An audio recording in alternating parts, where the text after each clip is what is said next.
A paz do Senhor, meus amados irmãos.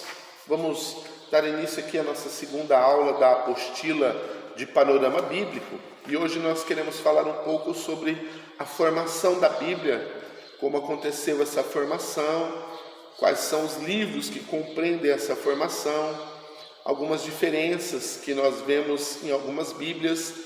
Nós queremos falar um pouco sobre isso. Então, em primeiro lugar, nós temos aí a divisão da Bíblia, e os seus livros. A Bíblia ela tem cerca de 66 livros, dividido entre Velho e Novo Testamento, sendo 39 livros no Velho Testamento e 27 livros no Novo Testamento. Foi escrito por cerca de 40 escritores, de tempos diferentes, localizações diferentes. Alguns jamais se viram, então levou cerca de 1.600 anos para ser escrita a Bíblia Sagrada. Pega desde o tempo de Moisés, de 1500 a.C., até o apóstolo João, 100 anos depois de Cristo. Então levou cerca de 1.600 anos para ser escrito.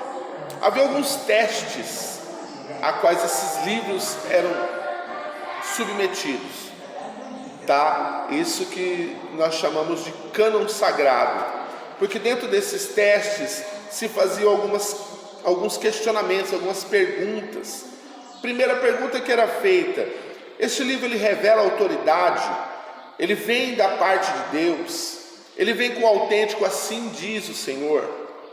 Segunda pergunta: esse livro é profético? Foi escrito por um homem de Deus? Terceiro questionamento: ele é autêntico? Os pais da igreja eles tinham a prática de, em caso de dúvida, jogue fora. Quarta pergunta: o livro é dinâmico? Ele vem acompanhado de poder divino de transformação de vidas? E em quinto lugar, foi aceito, guardado, lido, usado, foi reconhecido pelo povo de Deus?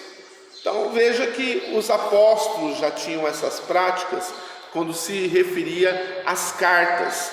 Na segunda carta do apóstolo Pedro, no capítulo de número 3 e no verso de número 15 e no verso de número 16, Pedro diz assim: tende por salvação a longanimidade do nosso Senhor, como também o nosso amado irmão Paulo vos escreveu segundo a sabedoria que lhe foi dada, falando disso em todas as suas epístolas, entre os quais há pontos difíceis de entender, que os indoutos inconstantes torcem igualmente as outras escrituras para a sua própria perdição. Então observe que Pedro aqui ele está reconhecendo as cartas escritas por Paulo com autoridade, com um homem de Deus, como doutrina profética, com um livro de transformação, com um livro de grande valor para a igreja daqueles dias.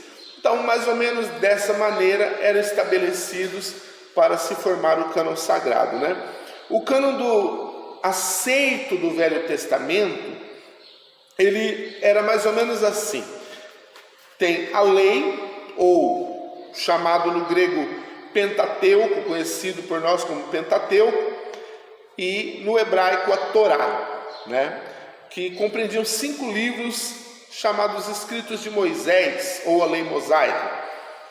Esses livros são os livros do Gênesis, Êxodo, Levítico, Números e Deuteronômio. Essa é chamada a lei. Então nós temos aí os livros históricos, sendo 12 livros chamados históricos: Josué, Juízes, Ruth, 1 e 2 Samuel, 1 e 2 Reis, 1 e 2 Crônicas, Esdras, Neemias e Esther.